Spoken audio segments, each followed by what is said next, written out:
అందరికీ నమస్కారం.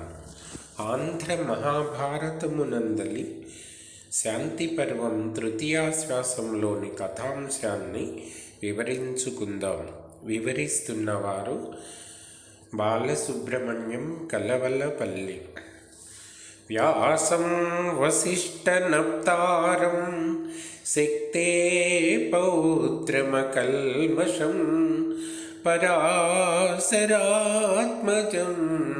వందే సుఖతాతం తపోనిధిం. జనమేజయ మహారాజునకు వైశంపాయన మహర్షి మహాభారత కథను చెప్తున్నాడు. ఓ జనమేజయ మహారాజా, అంపశయ్య మీద ఉన్న భీష్ముడు ధర్మరాజుకు అనేక ధర్మ సూక్ష్మాలను వివరిస్తూ ఉన్న సందర్భంలో ధర్మరాజు తన సందేహాలన్నీ అడిగి తెలుసుకుంటూ ఉన్నాడు. ధర్మరాజు: పితామహ, ఆశకు అంతులేదు, అది అనంతం. ఆశపడినది అందకపోయిన అమిత దుఃఖము కలుగుతుంది. సుయోధనుడితో సఖ్యతగా ఉండాలని ఎంతో ప్రయత్నించాను. అతడు నా మాట వినక నన్ను యుద్ధం చేయవలసిన పరిస్థితిలో పడవేశాడు. అందుకు నేను చాలా బాధపడుతున్నాను. ఆశలు అణుచుకోవడం అరుదు కదా అన్నాడు. అప్పుడు భీష్ముడు: ధర్మనందన, ఈ సందర్భంలో ఒక కథ చెప్తాను. హైహయ దేశపు రాజు సుమిత్రుడు ఒకరోజు వేటకు వెళ్ళి ఒక మృగమును కొట్టాడు. దెబ్బతిన్న ఆ మృగం పారిపోయింది. సుమిత్రుడు మృగం వెంట పరుగెత్తి అలసిపోయి ఒక ముని ఆశ్రమం చేరుకున్నాడు. మునికుమారుడు అతనికి త్రాగడానికి నీళ్లు ఇచ్చాడు. రాజు సేద తీరగానే ఆ ముని: రాజా, ఏ పని మీద వచ్చావు? ఎందుకు దిగులుగా ఉన్నావు అని అడిగాడు.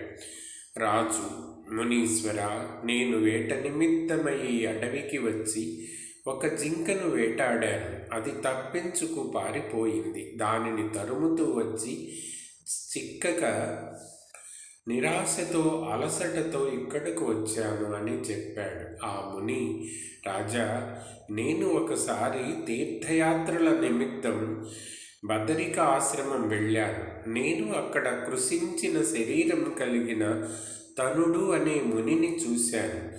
భక్తితో నమస్కరించిన నాకు అతడు అతిథి సత్కారాలు చేశాడు. అంతలో అక్కడకు ఒక రాజు వచ్చాడు.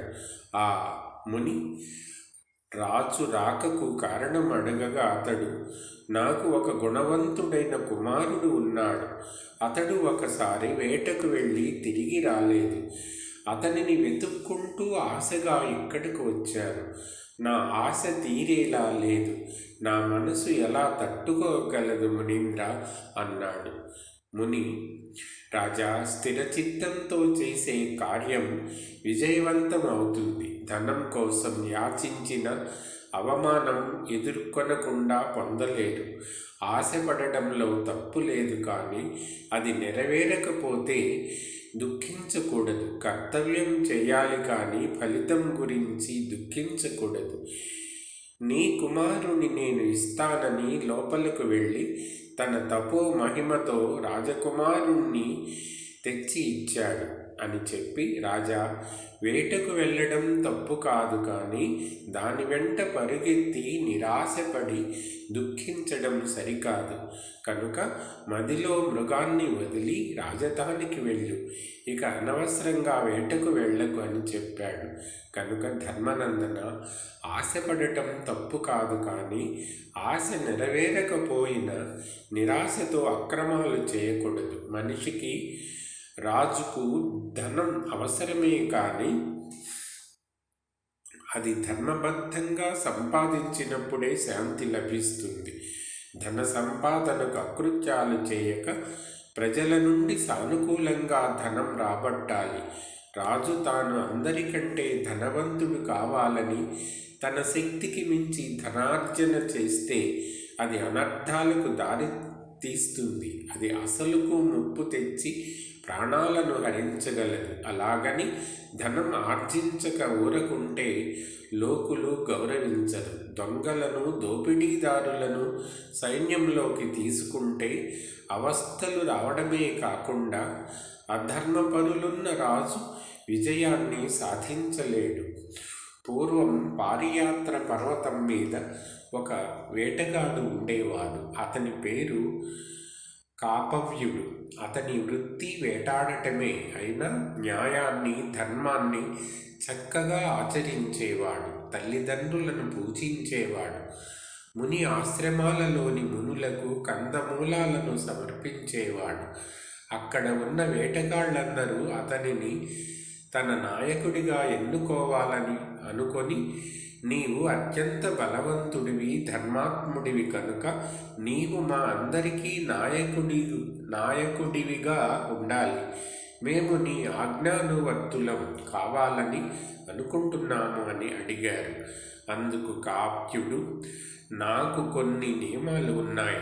స్త్రీలను, పిల్లలను చంపకూడదు, వారికి హాని చేయకూడదు, ఆడ జంతువులను వేటాడకూడదు, గోబ్రాహ్మణులను రక్షించాలే కానీ వారికి హాని చేయకూడదు, పంట పొలాలను నాశనం చేయకూడదు, ప్రజలను బాధించి మనం బాగుపడకూడదు. మీరు ఇలా నడుచుకుంటామని నాకు మాట ఇస్తే నేను మీ నాయకుడిగా ఉంటాను అని చెప్పాడు. అందుకు వారు సంతోషించారు. అలాగే మాట ఇచ్చి అతనిని తమ నాయకుడిగా ఎన్నుకున్నారు. అలా కాపవ్యుడు దొంగతనంతో, వేటతో జీవిస్తున్న వారిని సజ్జనులను చేశాడు. భీష్ముడు ధర్మరాజుకు తరువాత 3 చేపల కథ చెప్పాడు. ధర్మనందన, ఒక మడుగులో 3 చేపలు ఉన్నాయి. వాటి పేర్లు దీర్ఘదర్శి, ప్రాప్తకాలజ్ఞుడు, దీర్ఘసూత్రుడు. ఇంతలో వేసవి కాలం వచ్చింది. ఎందుకు ఆ చెరువులో నీళ్లు ఎండకు ఆ చెరువులో నీళ్లు ఇంకిపోసాగాయి. అది చూసిన దీర్ఘదర్శి, మిత్రులారా, మనం ఉన్న చెరువులో నీళ్లు ఇంకిపోతున్నాయి. ఇప్పుడే నీరు బాగా సమృద్ధిగా ఉన్న వేరు చెరువులోకి వెళ్ళిపోదామని చెప్పింది. అందుకు ప్రాప్తకాలజ్ఞుడు, నీతో నేను ఏకీభవించను. చెరువు ఎండిపోయినప్పుడు ఆలోచించాలి కానీ ఇప్పటి నుండే ఎందుకు దిగులు పడాలి? దీర్ఘసూత్రుడు, చెరువులో నీళ్లు సమృద్ధిగా ఉన్నప్పుడే ఇలాంటి ఆలోచన ఎందుకు?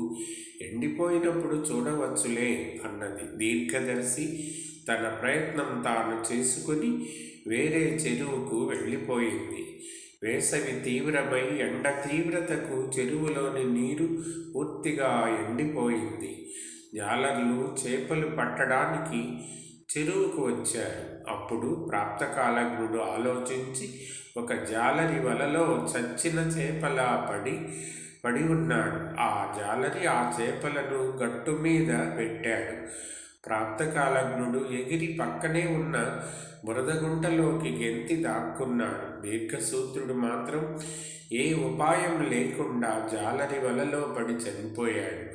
రాబోయే ఆపదలను ముందుగా పసిగట్టి తప్పించుకున్నాడు. నీతిమంతుడైన దీర్ఘదర్శి తప్పించుకున్నాడు.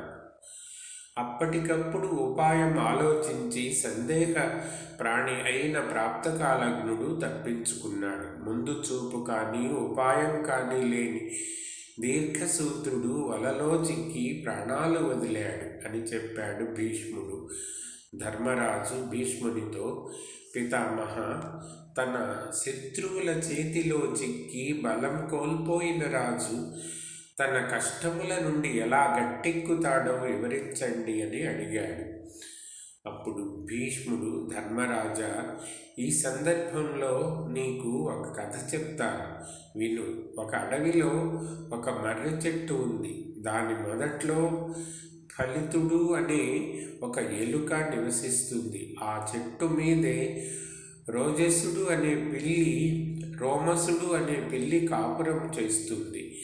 ఒక బోయవాడు ప్రతిరోజు రాత్రి ఆ చెట్టు సమీపంలో ఒక వల పెట్టి వెళ్ళిపోయేవాడు. ఉదయం వచ్చి దానిలో పడిన పక్షులను పట్టుకుని వెళ్ళిపోయేవాడు. ఆ వలలో ఒకరోజు చెట్టు మీది పిల్లి అనుకోకుండా చిక్కుకుంది.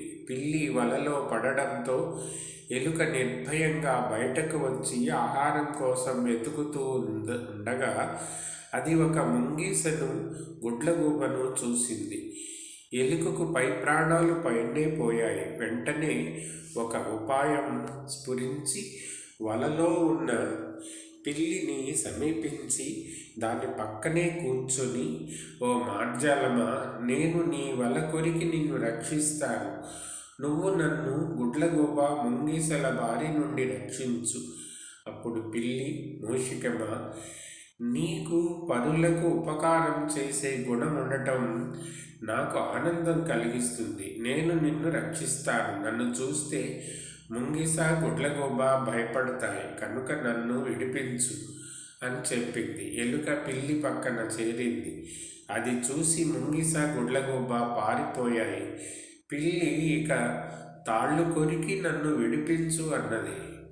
ఎలుక ఉండు, తొందరపడకు అని వెళ్ళి దూరంగా కూర్చుంది. పిల్లి, మూషికమా, నేను